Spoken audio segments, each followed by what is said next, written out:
बिस्मिल्लाहिर्रहमानिर्रहीम अस्सलामु अलैकुम वरहमतुल्लाहि वबरकातुहू। आज की इस वीडियो में मैंने आपसे एक बहुत ही अच्छा टूल शेयर करना है जिसके ज़रिए आप एक से ज़्यादा या आप कह लें कि दो से ज़्यादा फाइल्स को आपस में कंपेयर कर सकते हैं।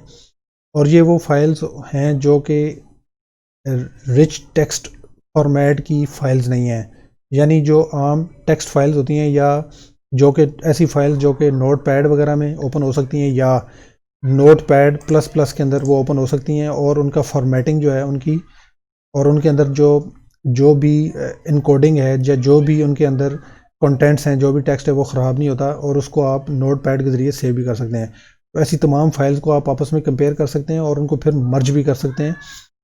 ये बेसिकली टूल उन सब लोगों के लिए है जो कि प्रोग्रामिंग या सॉफ्टवेयर डिज़ाइनिंग या वेब प्रोग्रामिंग वगैरह के साथ जो है वो फील्ड के साथ वो मुंसलिक हैं, उन उस फील्ड के अंदर वो काम कर रहे हैं।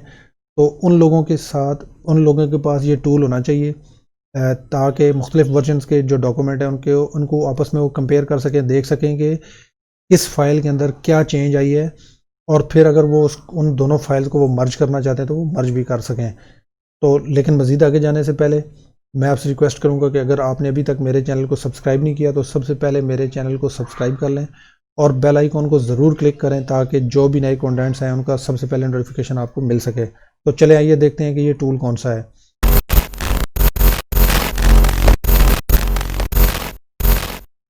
तो इस टूल को हासिल करने के लिए या इस टूल को डाउनलोड करने के लिए आपने kdiff3.sourceforge.net पे आपने इस लिंक को आपने विज़िट करना है और जो ही आप इस लिंक को विज़िट करेंगे तो आपको इस तरह के जो है वो लैंडिंग पेज आपको नज़र आएगा। और इस पेज के ऊपर ये बहुत ही पैथेटिक किस्म का पेज बना हुआ है, लेकिन ये टूल बहुत ही अच्छा है और ये टूल भी जो है लिनक्स, मैक और विंडोज़ तीनों प्लेटफॉर्म्स के लिए अवेलेबल है। और इसके आपको यहाँ पर नीचे जो है मुख्तलिफ़ किस्म के जो है वर्जन वो नज़र आएंगे और आप यहाँ से आप उनको डाउनलोड कर सकते हैं।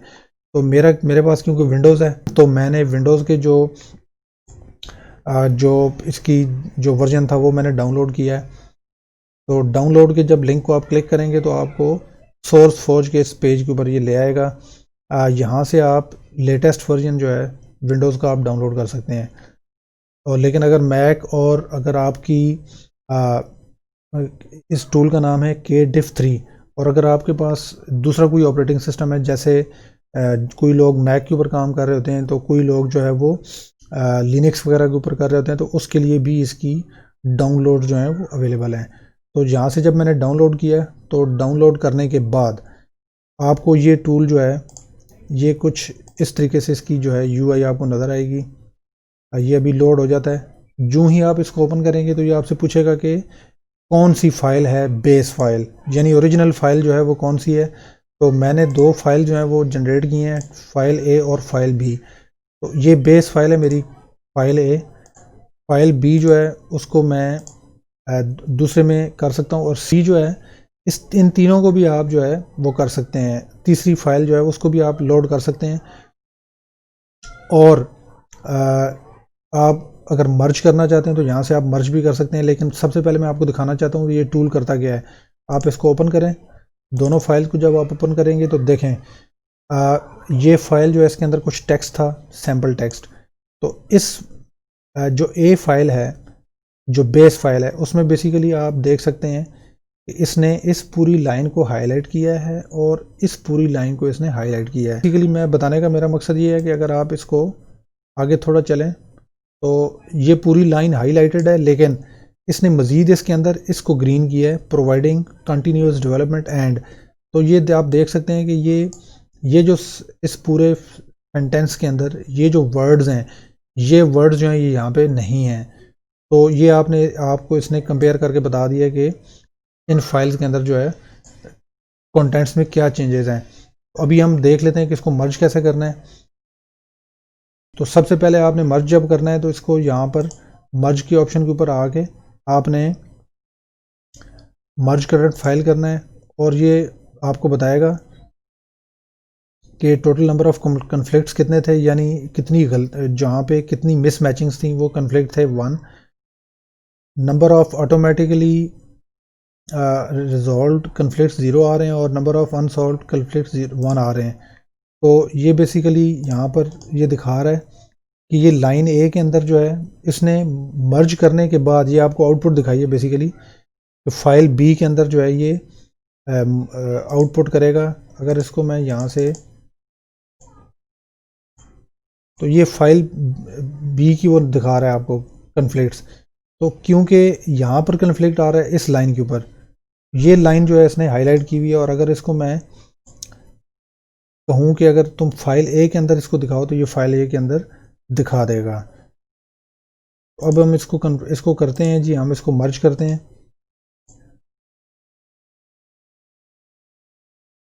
तो ये कन्फ्लिक्ट जो है बेसिकली, ये कन्फ्लिक्ट ऐसे रिजॉल्व होगा कि आपने उसको कह देना है कि जो फाइल ए है उसकी जो चीज़ें हैं वो यहाँ पर रखो, ना कि जो है बी की। तो क्योंकि ये देखें ना, यहाँ पे नज़र आ रहा है कि सिलेक्ट लाइंस फ्रॉम ए, तो मैं, क्योंकि यहाँ पे कन्फ्लिक्ट था, ये बी फाइल है, ये ए है, तो बेसिकली हमने क्या करना है कि इसमें से एक लाइन या तो इस फाइल की सिलेक्ट करनी है, या तो फिर हमने इस फाइल की जो लाइन है वो हमने इसके अंदर हमने करनी है, इसको हमने एक्सेप्ट करना है। तो क्योंकि अगर मैं दोनों को हटा देता हूँ तो ये एक मर्ज कन्फ्लिक्ट देगा। अब अगर मैं इसको, ये अब क्योंकि ये बी फाइल के अंदर ये आउटपुट करेगा, तो मैं इसके ऊपर करता हूँ जी कि लाइन फाइल ए के अंदर जो लाइन है उसको एक्सेप्ट कर लो, और फिर इसको हम सेव कर देते हैं। तो जब ये सेव करेगा तो ये क्योंकि बी फाइल के अंदर उसने सेव कर दी है, अब कन्फ्लिक्ट नहीं रहा। अब हम जाके देख लेते हैं कि फाइल जो बी है उसके अंदर ये जो फाइल थी, ये जो कुछ वर्ड्स थे ये उसने डाले हैं कि नहीं। तो ये मेरे पास है जी फाइल बी, तो ये देख सकते हैं आप, कंटिन्यूअस डेवलपमेंट एंड, ये जो 3 वर्ड थे ये उसने फाइल ए में से उठा के, यानी कन्फ्लिक्ट जो था उसको रिजॉल्व ऐसे किया कि उसने लाइन फाइल ए की जो लाइन थी वो उसने एक्सेप्ट की है और इसको यहाँ पर सेव कर दिया है। तो इस तरीके से आप इस टूल को मल्टीपल फाइल्स को जो है वो आपस में कंपेयर कर सकते हैं, और फिर अगर आप जिस डॉक्यूमेंट की भी चेंजेस आप एक्सेप्ट करना चाहते हैं कन्फ्लिक्ट्स के अंदर, उन कन्फ्लिक्ट्स को आप ऐसे जो है वो रिजॉल्व कर सकते हैं, और फिर उसको आउटपुट जो है वो उसकी सेव कर सकते हैं। तो ये टूल बहुत ही अच्छा है, और ख़ासकर जैसे कि मैंने बताया कि ये जितने भी लोग प्रोग्रामिंग की फील्ड के साथ वाबस्ता हैं, HTML होगी, CSS हो गई, C# की फ़ाइल्स हैं, पाइथन की फ़ाइल्स हैं, या शेल स्क्रिप्ट्स हैं, तो जितनी भी स्क्रिप्टिंग की फ़ाइल्स हैं वो सारी की सारी जो है, अगर उसको नोटपैड में उनको ओपन किया जाए तो वो ओपन हो जाती हैं, और वो उनको एडिट भी कर सकते हैं और उनको सेव भी कर सकते हैं। तो ऐसी फाइल जो है वो यहाँ पे आप इस टूल के ज़रिए कंपेयर कर सकते हैं और उनको, उनके जो कॉन्फ्लिक्ट्स वगैरह हैं उनको रिजॉल्व कर सकते हैं। तो आई होप कि इस टूल से आपको फ़ायदा होगा, और इसके ज़रिए आप जो है अपनी फाइल्स को बड़े अच्छे तरीके के साथ उनको जो है उनके वर्जन्स वगैरह उनको कंपेयर करके उनको आप जो है मर्ज कर सकेंगे। तो इस वीडियो को आपने अपने सर्कल में ज़रूर शेयर करना है, और आपने मेरे चैनल के साथ स्टे ट्यून्ड रहना है। और अगर आपका कोई क्वेश्चन, अगर आपकी कोई क्यूरी है, कोई आपने चीज़ पूछनी है, तो वो ज़रूर आपने नीचे कमेंट्स के सेक्शन में आपने ज़रूर पूछनी है। तो मैं पूरी कोशिश करूँगा कि मैं आपको उन चीज़ों का और उन क्यूरीज़ का मैं आपको जवाब दूँ। तो इस वीडियो को देखने का बहुत बहुत शुक्रिया। जज़ाकुमुल्लाह खैर। अस्सलामु अलैकुम वरहमतुल्लाहि वबरकातुहू।